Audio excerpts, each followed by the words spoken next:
Welcome back to the Pregnant Christian Environmentalist podcast. I have my friend Katie here. Hi, Katie. Yeah. Hi. Thanks for joining. Of course. Katie is someone in my life that could be on any of my episodes because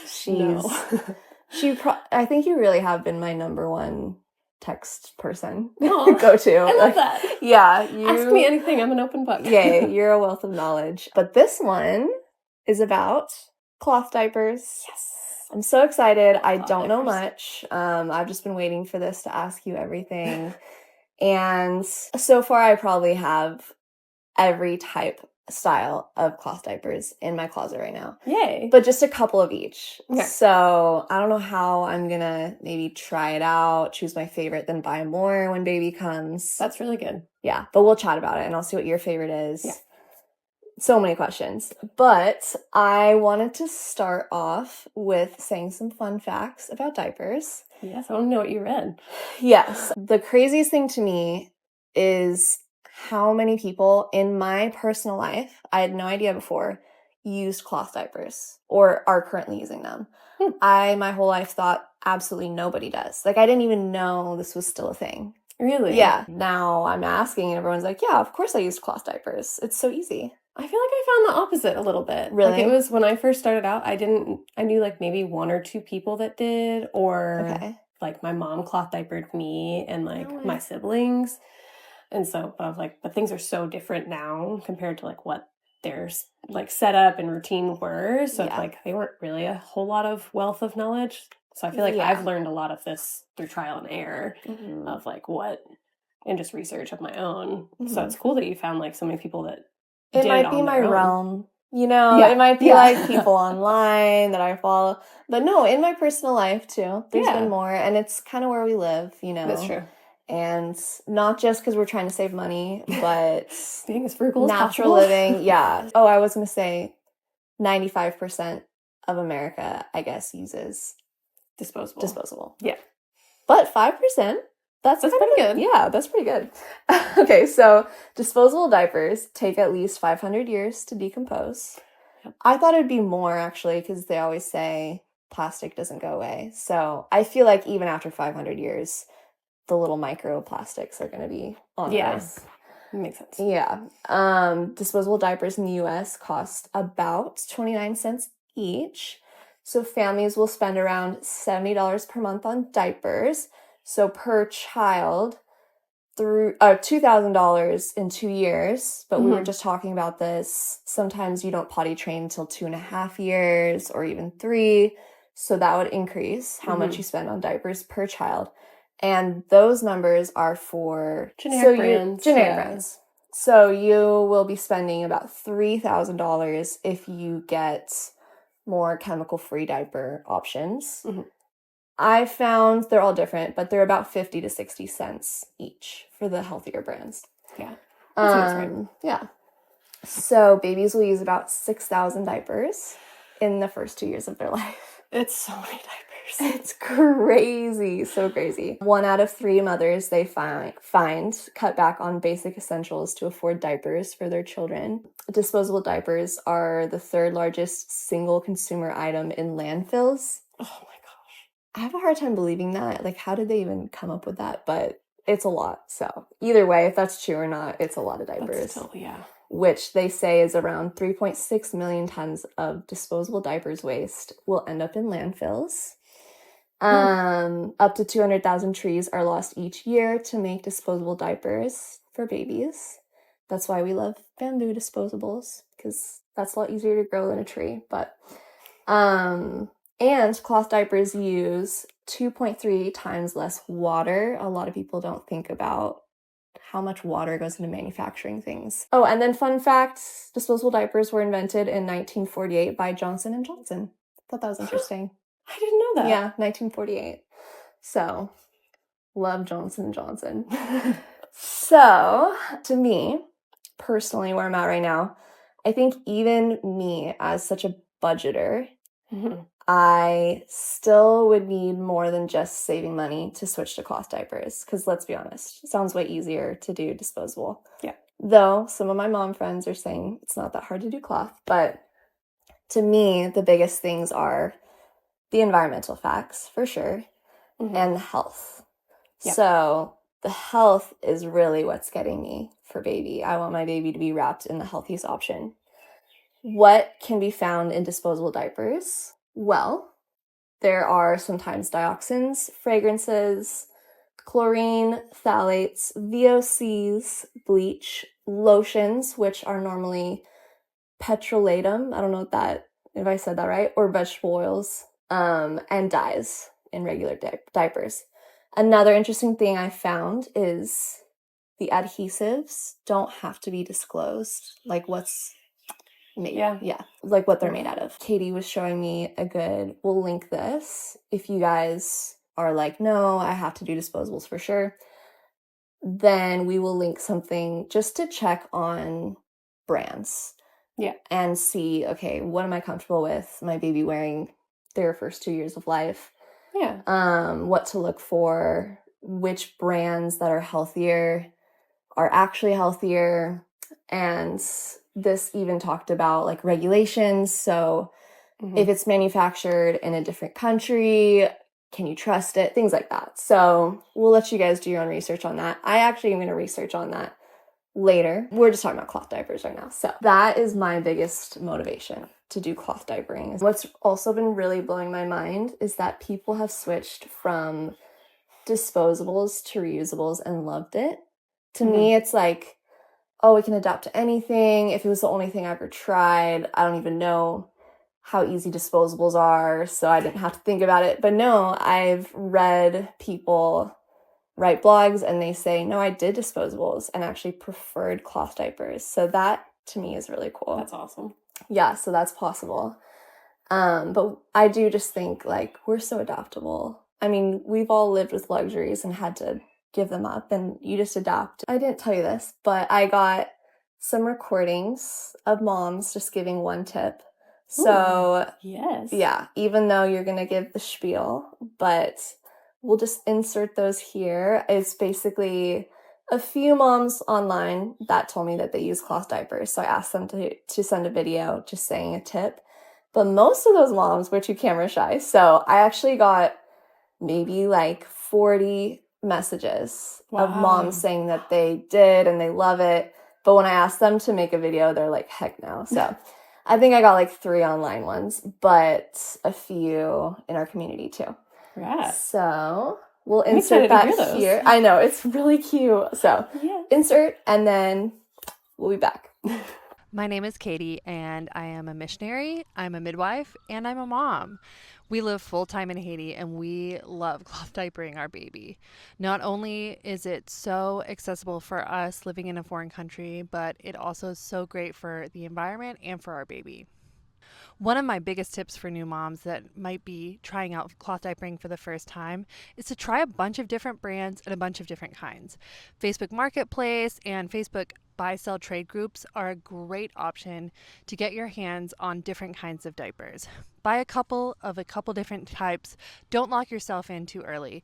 And if they don't work for you, go ahead and sell them to someone else. They'll work for someone else. One of the concerns with buying used cloth diapers, of course, is stains.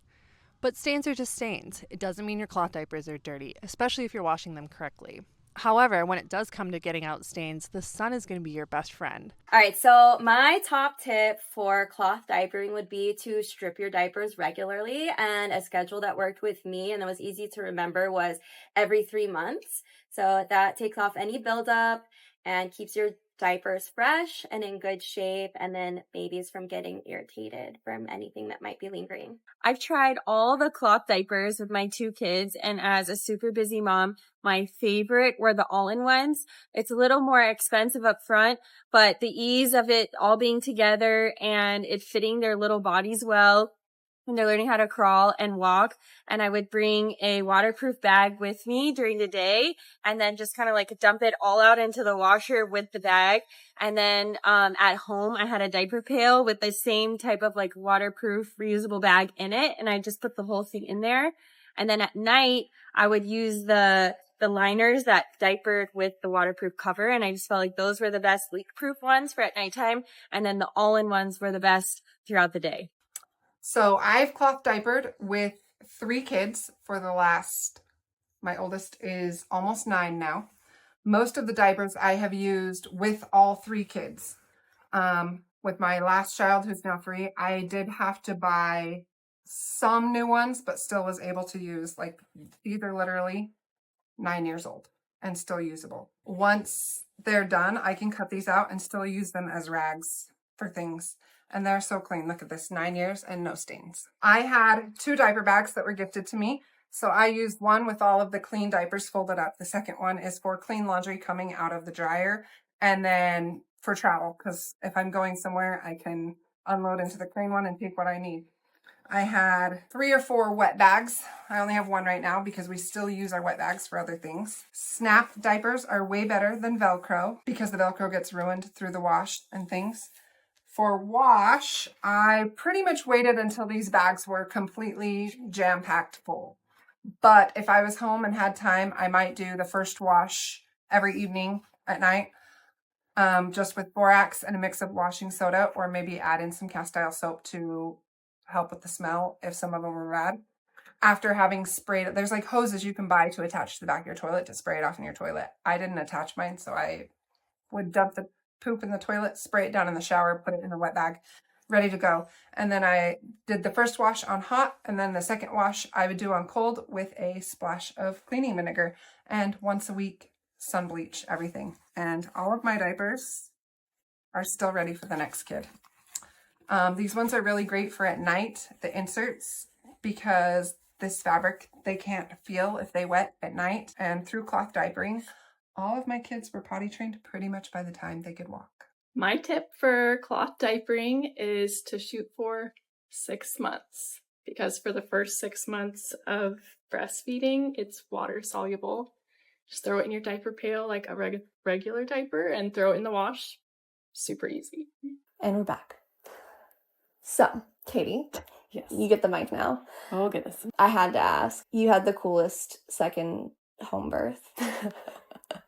Oh my gosh, Will that you was just, a wild just for ride. fun, tell us about your second birth experience. Oh my goodness. Oh, also introduce your 2 adorable kids and your man. Okay, yeah, so I have 2 beautiful babies. Selah is about 2 months away from being 2, so she's like a year and some change. And then I have a 5-month-old baby. Selah, my oldest, she was born in a hospital, crazy, like super long labor. We decided to have my second, Makai, at home. I was so prepared for like, this is going to take forever, like 22 hours of labor with my first. So I'm like, okay, like this is going to take a while, but we're just going to see how things go. So I woke up and was kind of feeling a little bit of contractions and had a lot of Braxton Hicks for my pregnancy. So I wasn't fully sure that I was actually in labor. So I just kind of like got up and did some stuff. If I am labor, I'm like gonna clean the bathroom and like do a load of laundry. So I would say labor started kind of around like 6 a.m. I think it kind of picked up a little bit around like 7, where I was like, ooh, maybe I'm actually in labor. Maybe this is it. 7:30-ish, I texted my midwife because she works all over Island. So then around 8, making breakfast, Selah, my daughter, had gotten up. We're hanging out. I think it was like 8:30. What's called, it's called the bloody show, where your cervix dilates a little bit. And that dilation can sometimes release a little bit of blood. Maybe when you go to the bathroom, you wipe, there's like a little bit of blood or discharge. So then I was, oh, okay, we're actually in labor now. My husband got up, we got the birth tub ready, just playing with my daughter, just everything's just normal. I felt like, it barely felt like I was in labor. Like, honestly, I was like kind of breathing through tractions, but just kind of doing stuff. And then like around 9:30, I started to get to the point where you like have to kind of like stop and breathe through them. But then it was like still just like totally like I'm walking around doing everything, not much. So my husband was like, hey, like, do you want to take a shower real quick to like, you know, feel like yourself a little bit before I fill the tub? So I like made a quick smoothie and like jumped in the shower. Next thing I know, my daughter's in the shower with me. We're just like kind of like, you know, I'm just taking a shower. I'm like going to wash my hair. And I have one of those contractions that literally just like brought me to my knees. And I was like, oh, this is real. Like, this isn't, like, this is happening soon.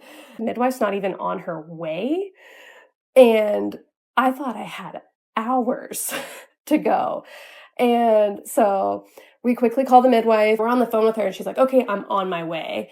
And I swear we get off the phone with her and 5 minutes later, I'm calling her again because I'm like, I can feel his head. Like I can't not push. Mm-hmm. And I'm still in the shower. This has only been like 20 minutes since getting in the shower.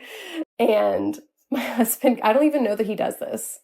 For one, I'm so focused. True. He tells me later that he gets up, runs to our landlord's house, opens the door, puts my daughter in the door, makes eye contact with him, doesn't say a word, shuts the door and runs back and literally catches the baby. Yup.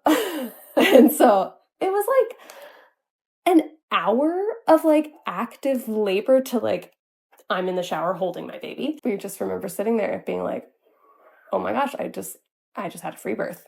Yeah, like, you had a free birth. And you guys were so casual. I think I came over the next day, right? I think so. Like, you would have let us come over that night. Yeah, I was like... You guys were so chill. Yeah, Kyle came back and he was like, oh, Rosalie, like, really wanted to come in. I was like, oh, you could have let her. I was like, whatever. Oh, yeah, I stopped by. Oh, my gosh. Yeah, you guys rescued us and brought us food. No. Well, thanks for sharing, because I just feel like that's so inspirational. And we need to hear those stories, too, because we don't always hear all the positive stories. So, I love it. Well, let's talk about diapers. Why don't you just walk us through the process? A day in the life of a cloth diaperer and a night in the life. Okay. Take it away.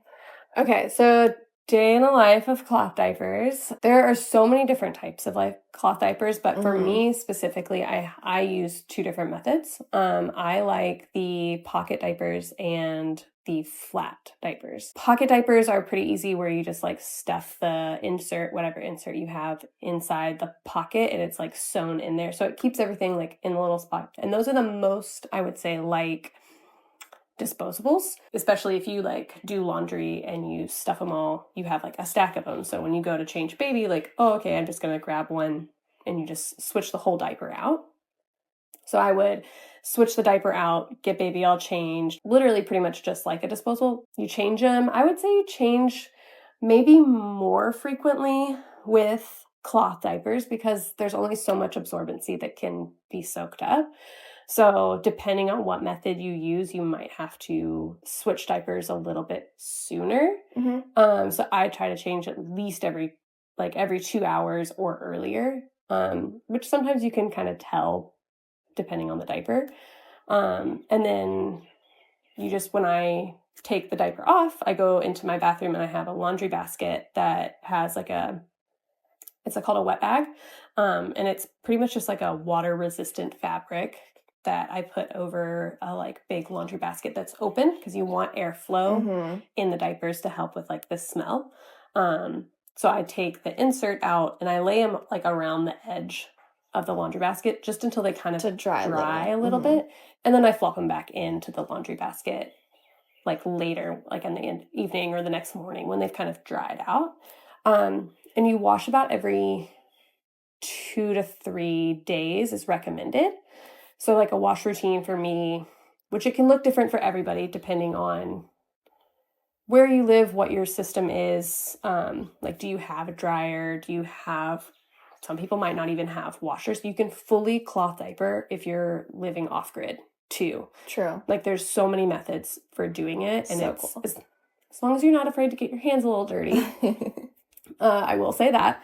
You can totally do that. For like the normal American, you throw all of your diapers, literally everything that goes in, all your wet bags, because if you go out, you have like little wet bags for like when you're out and about.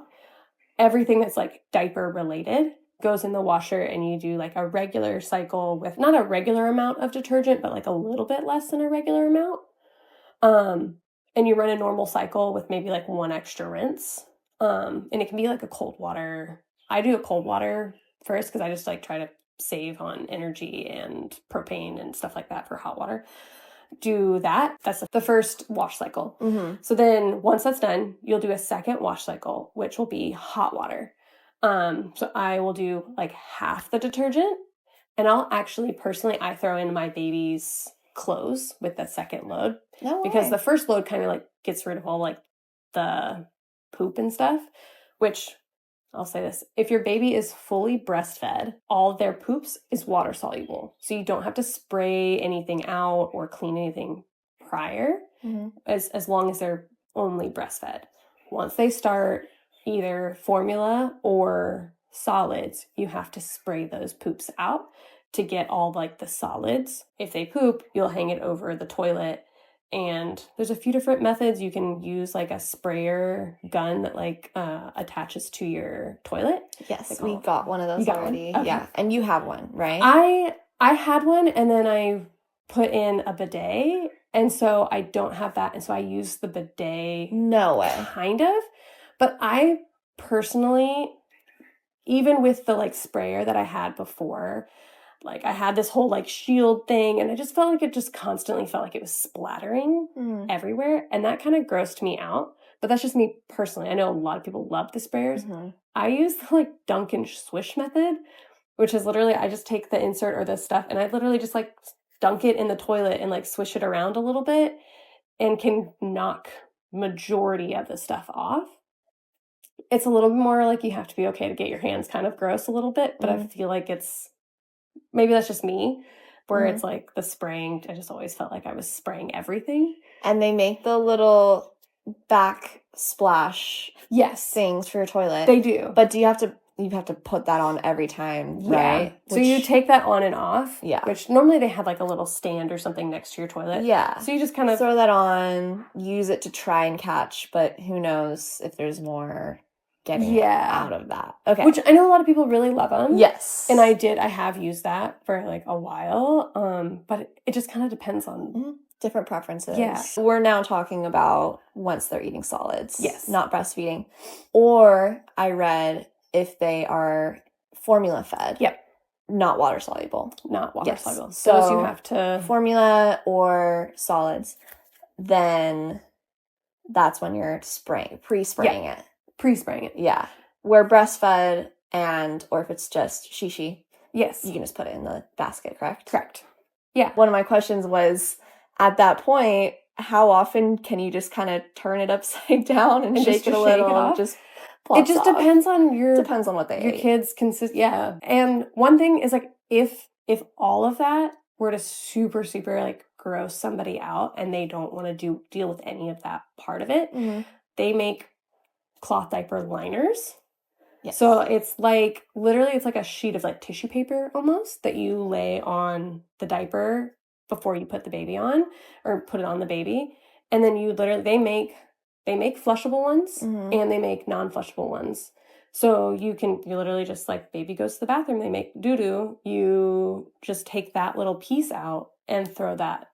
If it's flushable, you just throw that whole thing in the toilet and put your diaper in the pail, and you don't have to like deal with any of that. Or if they're the other ones, you just throw them in the trash. That is another misconception specifically with disposable diapers, is you're actually supposed to dispose of the doo-doo in the toilet before you throw away a disposable diaper. And nobody does that. Yeah. So it's like... It says it on the label, right? I read that too. Yeah. So funny. So it's like cloth diapers, if you were to do disposables the way you're supposed to, like the only thing you're not doing is laundry. Yeah. It's true. Yeah. And with the liners, I did look those up. Because that, of course, first thought is, well, that's disposable. Yeah. They're like a penny or less each. It's so cheap. So you're still saving loads of money. And you can get bamboo ones and a little bit more regenerative. The environment, You can get ones that are natural. Yes. Yeah. So super minor. It's like the tiniest little thin sheet. Which, while we're talking about that, I need to get back to the wash routine, but specifically the liners, you're not supposed to use diaper cream with cloth diapers because it can ruin their absorbency because it's so much oils. So if you really want to only use cloth diapers, but your baby gets like a rash from like something you ate or something they ate, like their skin's just really sensitive. A lot of times cloth diapers can be way better for rashes. Like people have less rashes on their babies with cloth diapers, but sometimes babies just get rashes. My kids always, being in Hawaii, like if once they got to that stage where they were eating sand, which is so annoying, they would get the worst diaper rashes with those sandy poops. Like it just literally sandpapered their butts and it's awful. So then you can put those those liners on, and you can put diaper cream. Yeah. As long as you're using those liners, you can still do that. But you can also make or get reusable liners as well. I did read a blog, which I'm actually going to link this. Side note, Wellness Mama. Do you know Wellness Mama? Yeah, I think so. I've always been a big fan of her, but she did a blog. So she said that she would use either breast milk for rashes or coconut oil. She had really a recipe that was okay for cloth diapers. Ooh. She did also say that her first 2 kids with disposables had so many diaper rashes. And then when she switched with the next kids, they never got one. So it sounds... That's amazing. And I've heard from a few that cloth diapers might prevent rashes. I definitely do think so. Yeah. Yeah, in my personal experience as well. So, as I was saying, sorry, I got so sidetracked. I'm all the little rabbit holes of this. That's amazing. We're covering everything. So that's your first wash would be, especially if baby, like we said, baby's breastfed only, you can throw everything in. So you take your whole basket of laundry, throw it in, do the normal cycle, cold water or warm water, maybe an extra rinse, normal kind of amount of laundry detergent. And then your second wash will be a hot water cycle. And then I normally throw in all my kids' clothes as well, kind of to boost the load. And then also it helps with the detergent buildup. It helps prevent that because it gives another material to grab onto the detergent, kind of a half the amount, a little bit of detergent, because the second cycle is mostly to sanitize with hot water. Yeah. And then you do a heavy duty cycle. Definitely an extra rinse, 2 rinses is depending on your washer. If you have one of those energy efficient washers, you want to do the heavy duty cycle because you'll use more water to really, really rinse all the, you do it in shishi way, but also you really want to make sure you're rinsing all of the detergent out. Because detergent buildup can be a thing, and that can cause issues with your diapers specifically. And then not another. And then no, that's just the 2 washes. Okay. Yeah, just the 2 washes. And then you can either, depending on what your system is, you can throw them in the dryer. You always want to make sure you do it on a really low heat setting. You just want to prolong the life of your diapers. But you can also dry them in the sun, which is really, really good for them, especially here because we have so many sunny days. You just lay them all out and let them air dry in the sun because the sun will help naturally bleach them too. So, and then you just stuff them or put them in a basket. And I personally like to pre-stuff them. So I kind of do laundry all at once and then I have them all stacked up. It makes my life easier, but there's also days that I don't. And then I'm just I'm grabbing a diaper and stuffing it while I'm changing. Yeah. Yeah. So for the listener that is going through winter in snow, yes, and doesn't have a hanging line outside, machine dry is okay. Yeah. Really? Yeah. I use my machine dry a lot, mostly because I just get busy with life. One thing is don't get discouraged if when you do lay them out in the sun to air dry, if they're kind of hard, fabric just gets stiff when it's dried that way because it's not getting roughed up by tumbling. Just crunch it up a little bit and it'll be fine. So that would be a day in a life. I cloth diaper when I'm out too. I don't find it any different. I just bring a wet bag with me, which is just this little square bag, and I just throw the diapers in it. And I take care of them when I get home. Even if they're poopy, I kind of just fold it up. Yeah. So that it just kind of stays that way. And then I just keep it in the back of my car. Yeah. And I already got a wet bag. It's super simple. Yeah. Just kind of a waterproof zip bag. Yeah. And the cool thing for here too, or for mainland summer, is that cloth diapers can double as a swim diaper. You just take the insert out. I love that. Yeah. Okay. And then nighttime. I think you did disposables at night, right? I do disposables at night, mostly just because I personally need my sleep so bad. I would thrive on 10 hours of sleep, but when I have little kids that are getting up in the middle of the night, I'm not getting enough sleep. Or I just wanted the ease of making sure that they slept dry through the night. Yes. And so I just do one disposable at night. That's pretty much the only time I use a disposable. But I've had a lot of people, they just do extra boosters. So there's a lot of different materials out there. Most common ones you will see is microfiber, which is, of course, I think it's polyester. Yeah.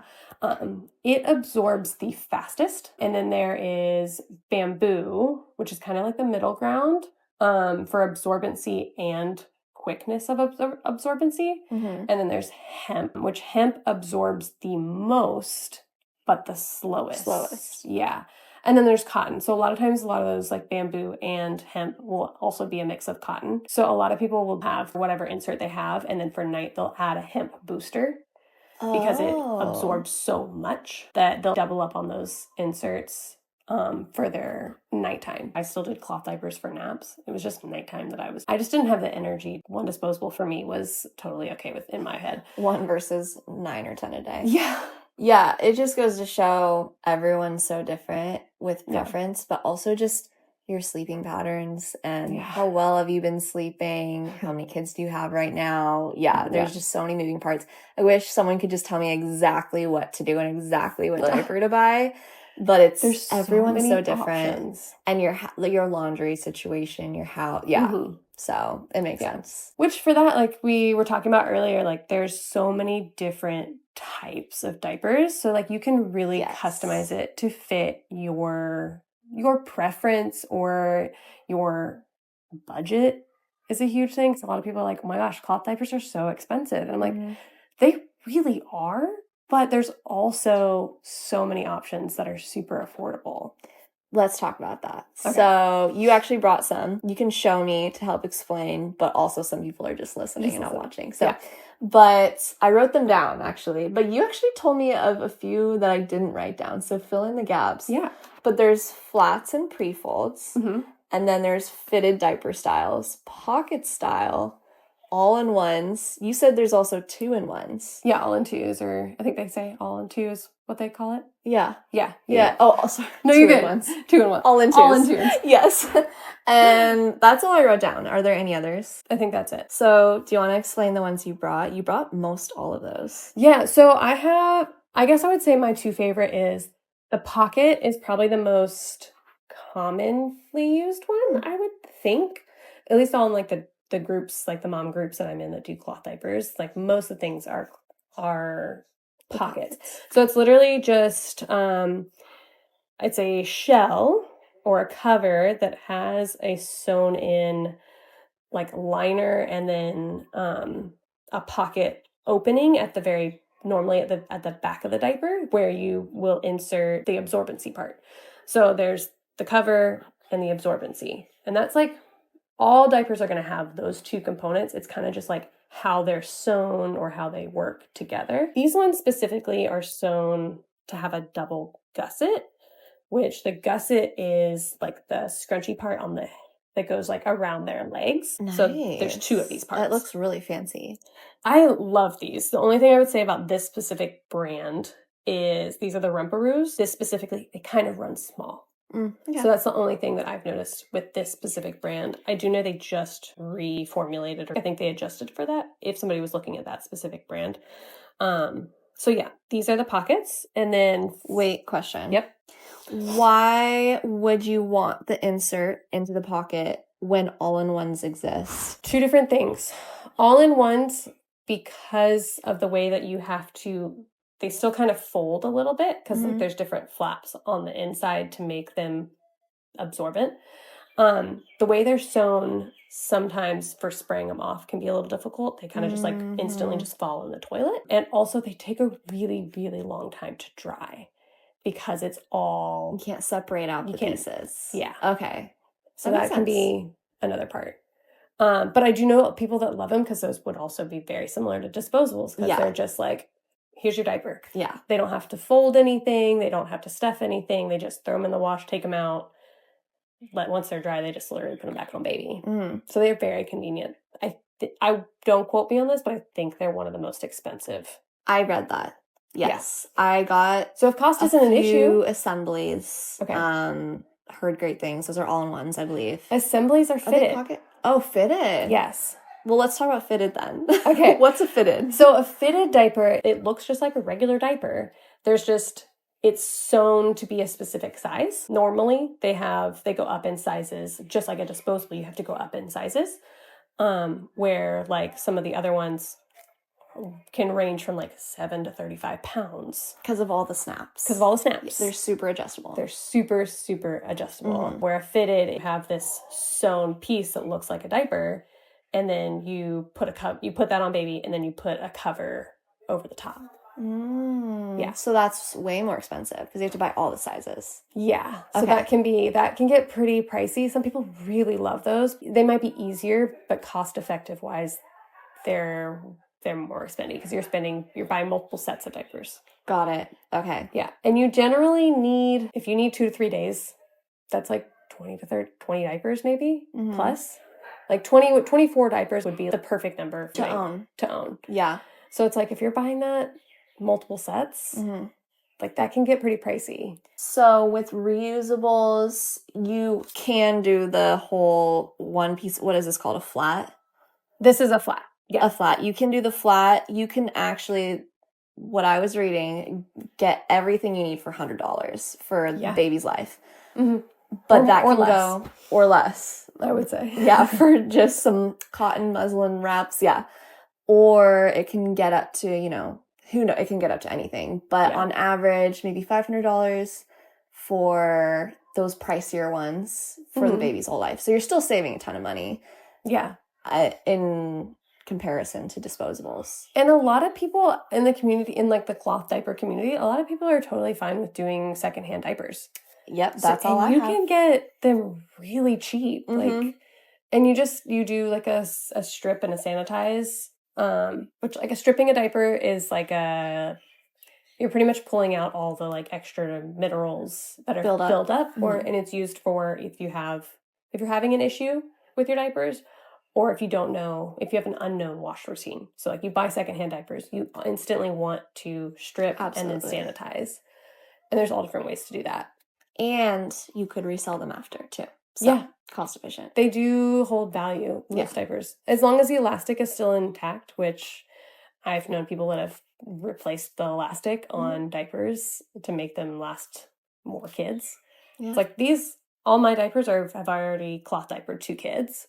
So, and they're all still elasticy. Yeah, and they're great, and they're probably gonna hopefully keep cloth diapering my future children. Like hopefully I get a few more kids out of this, but we'll see. Sweet. Yeah, I love that. So we talked about fitted, all-in-ones, pocket. Yes. What's next? All-in-twos are very similar to all-in-ones. The only difference is that you have your shell and then you have your insert, but normally it just snaps onto the top of the shell. So it normally is like, okay, you have 2 pieces and they just snap on. I think Grovia is like one of the most common for those specific, if you're looking for brands, that would be like a very specific one that I'm pretty sure does mostly all-in-twos. And then pre-folds. Pre-folds are is very similar to a flat. So a flat is literally a big square of like 1-ply fabric. It's muslin, normally muslin cotton. They have a few different weaves that they might get. And you just fold that big square into the shape of a diaper, which there's so many different folds out there to fit your baby. So that's one cool thing with those is like you can really make those fit your really small baby, because a lot of times they say like 7 to 25 pounds for this giant piece of fabric. Yeah. And you just fold it up in a different way and it fits baby and you put a cover on them. Pre-folds, normally they do come in different sizes. You can get them in an all-in-one size, or you can get them in like newborn or like small, medium, large kind of situation. Those are pre-sewn. They're a square, but they're pre-sewn to where all the absorbency is right down the middle. So it just makes them, they also, again, they take a little bit longer to dry, but not any different than a pocket insert would.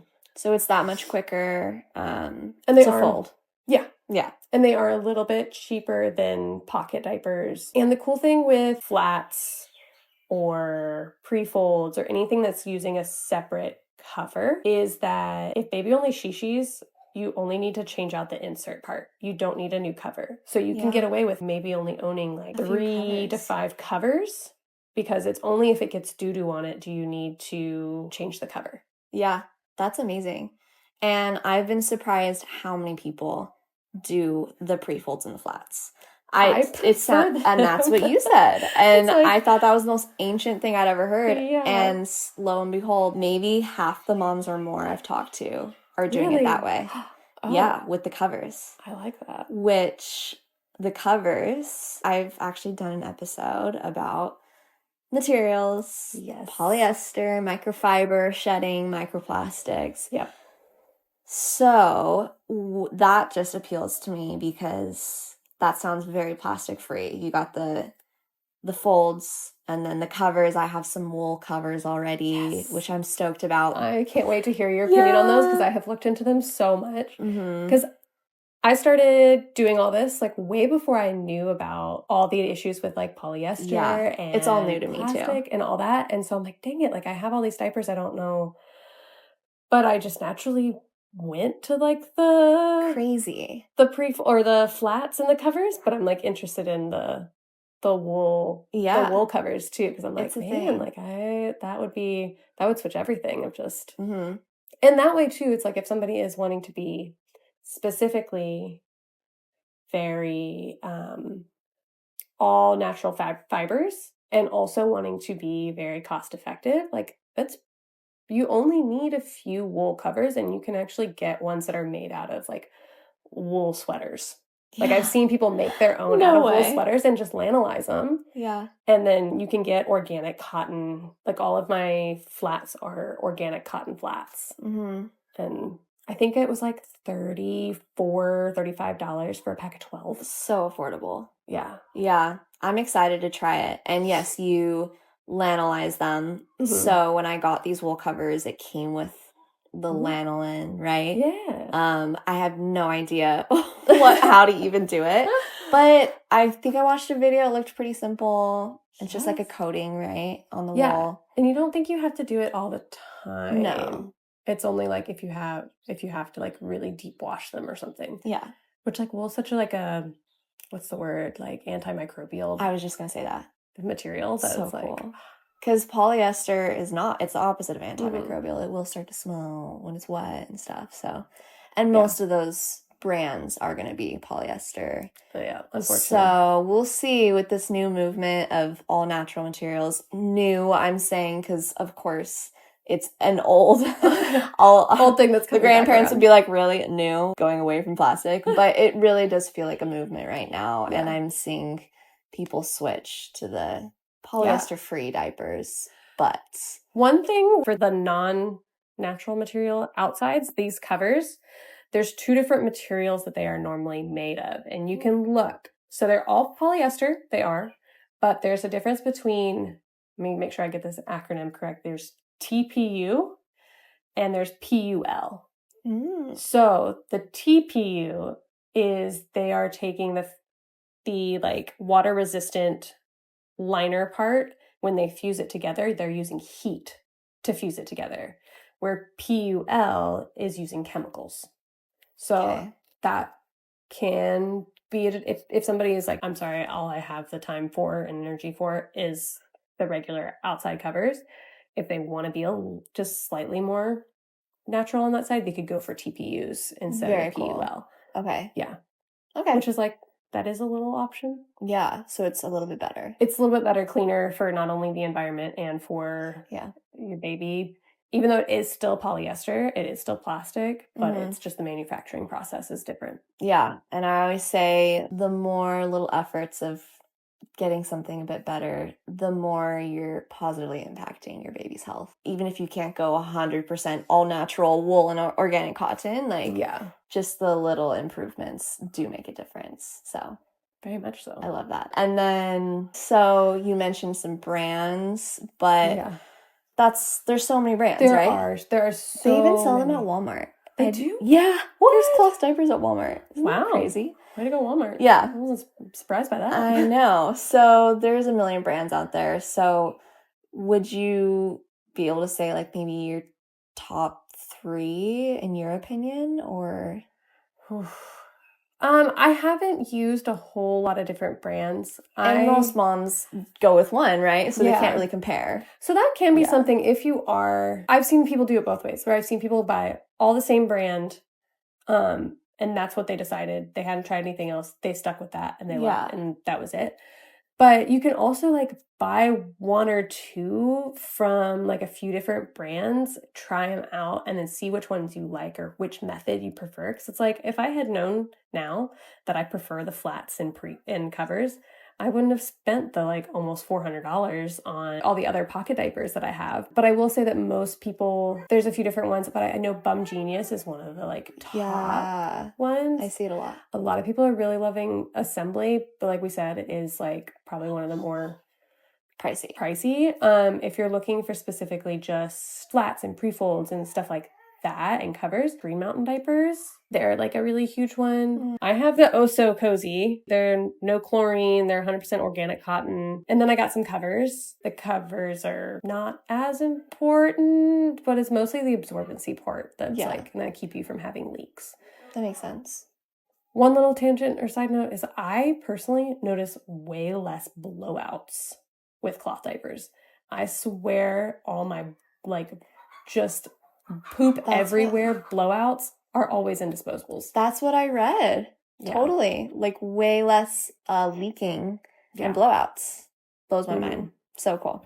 Fun question. Due date's coming up, so I'm like, hey, I have to really be ready for this. Fun question. Did you cloth diaper with the meconium poop, which is like the first few days, right? Or 2 days? I didn't, but I think I potentially would. The meconium, you could very easily put the liner like we talked about on. Love that. And then instantly start cloth diapering. I didn't because you're not really necessarily going to be doing laundry those first few days. No. And I don't like want to immobile. Yeah, you should be resting and not doing laundry or lifting, all that stuff. So I personally didn't cloth diaper until like a month once I had recovered. Yeah. Because I also didn't want to put that on somebody else. Like my mom was here and she would have 100% done cloth diaper laundry, but I just didn't want to ask her to do one more thing. Yeah. So I normally don't start until baby's like maybe a month old. Okay. But I know so many people that do, and they instantly start. I do. I know a few that instantly started. So I was curious to ask what you did. Well, I mean, my son, my second, he actually had all of his meconium on me in the shower after I gave birth. All of it? Pretty much all of it. Really? So I never dealt with it with an actual diaper because it was just all over me. And I was like, yay. But I just thought that was a funny thing to bring up because I had a friend say, I even cloth diapered with the meconium. I was crazy. Like, okay, girl. Yeah. One thing you can do, whether you use cloth diapers or disposables, is as soon as baby is born and you've got them all cleaned up or whatever, put a little bit of like olive oil or coconut oil or something on their little bottom, and it makes being able to wipe the meconium off so much easier. Thank you. Noted. Yes. That is amazing. So I'd say it depends on your partner or your mom when you start cloth diapering. Yeah. You might need to wait a little bit and have some disposables. Is willing to do the diaper if or they're do laundry, about this. Yeah, you might have to convince them. You might. Yeah. But you can also be like, hey, I'm just going to do all the diapers. Like, and then if you really, really want to, then that's just what you do. Yep. I've heard an array of convincing, or they loved it or they hated it. Yeah. So. And it's all like, I mean, you're going to have to learn it too. So my husband was just like, I'm going to learn whatever we decide to do. Luckily, Riley's super stoked about it. Yes. So yay. What is ammonia? Is that just something that builds if you don't wash in 3 days? Yes. Okay, so I didn't know that it was a thing. I might be fully wrong on the actual science of this. Yeah. But ammonia is something that builds, it's the protein breakdown of urine, and it happens normally over time. So like all urine, if it sits, it kind of like has that like funky smell. It can start smelling like ammonia. Like that's just, I mean, I feel like everybody knows what the smell of ammonia is. It's that really strong. And sometimes it can like hit you in the nose kind of thing. So over time, it can build in the fibers of the cloth diapers, normally in the absorbency part or anything that's like porous. What can happen is specifically normally it's if your wash routine isn't fully washing all of the urine out. Oh, okay. What happens is it kind of builds, and it's one of those things that just kind of compounds. So if you leave your diapers, they might be totally fine as soon as you take them off baby, but then like in a day, you walk by wherever you're keeping your diapers and you're like, oh, that kind of burns the nose thing, then you know you've got an ammonia problem. An ammonia problem can be solved, normally two different issues. One, it can be normally a hard water issue. So hard water makes it to where your laundry detergent isn't as effective. And so it's not allowing those suds to like wash out everything that needs to get washed out. Or it can be a detergent buildup. So that means that the detergent isn't getting fully rinsed out of the diapers and it traps those proteins into the cloth diapers and makes them, when you add urine to ammonia, it compounds and builds up and builds up. And so it just kind of get progressively worse. I didn't know that this was a thing because I had never heard of it, nothing. And I was just like, oh, my diapers just smell like diapers. This is what happens. Like you pee in them, they're going to smell like this. And then I was like, man, this is getting progressively worse. And then I started like deep diving into this. So I have like stripped my diapers multiple times. So you can do the swish test. The swish test is where it's checking for detergent buildup. So it's you take a clean bowl of water and you take normally like hot water and you take one of your diapers, normally just like the insert, and you literally just like swish it around, squeeze it, like try to like really wring it out. If you see if the water turns cloudy or if the water turns sudsy, you know you have a detergent buildup. Makes sense. Normally what you need to do for that is just crazy rinse your diapers. Just rinse them until they're not sudsy anymore. Yeah. That's pretty easy fix, although normally it takes forever. You can do what they call grape stomping, which is you put them in a bathtub with hot water and you literally stomp on them like you're going to be making wine. Or if you just need to throw them in the washer with like 10 million rinse cycles, that's all you could do for detergent buildup. Or if it's the mineral buildup because the detergent's not as effective because you got hard water, then you need to strip your diapers. Normally that's like Arm & Hammer like washing soda, and they use this one thing called Colgan, which is like a water softener. Those are the three, or I've heard other people recommend the RLR like laundry packets. I'm not sure on like some of these things of like how natural and clean you can look into it. Get with those. Hopefully I only do this like once or twice and then they're good and I just change my wash routine. Yeah. And then anytime you strip your diapers, you always want to make sure you sanitize them after because stripping will bring all that stuff to the surface. Wow. And you want to make sure you sanitize it and like really wash it all away. Sanitize by...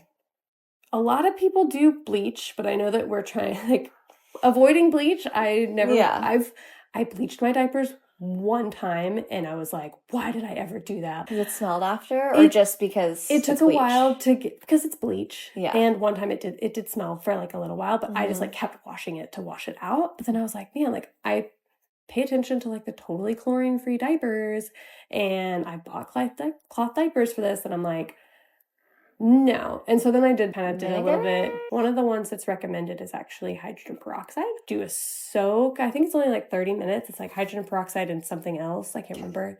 That you just like let the diapers soak in for a little bit and then you throw them in your wash.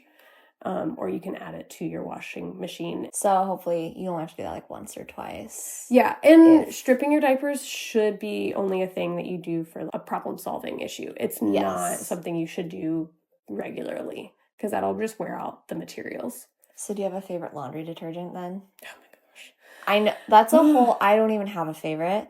So it's actually on my to-do list. I want to do a little detergent test and just deep dive research what's the best one. But yeah, it's really hard to find one that's has enough enzymes to break down human waste, but also is clean enough ingredient-wise to not make me cringe. I've used a mix. Right now I'm using the Arm & Hammer one, which honestly isn't like actually the most clean, but I use that in the first cycle when it's like the grossest stuff, and then I use Molly's Babies suds. Molly's is amazing. I mean, the beauty of it is we're being so nitpicky compared to like washing onesies in Tide and the onesies are polyester and then putting a Pampers on. So it's every little thing helps. And if the detergent isn't perfect, like, we're still doing wonders for our baby's health. And yeah.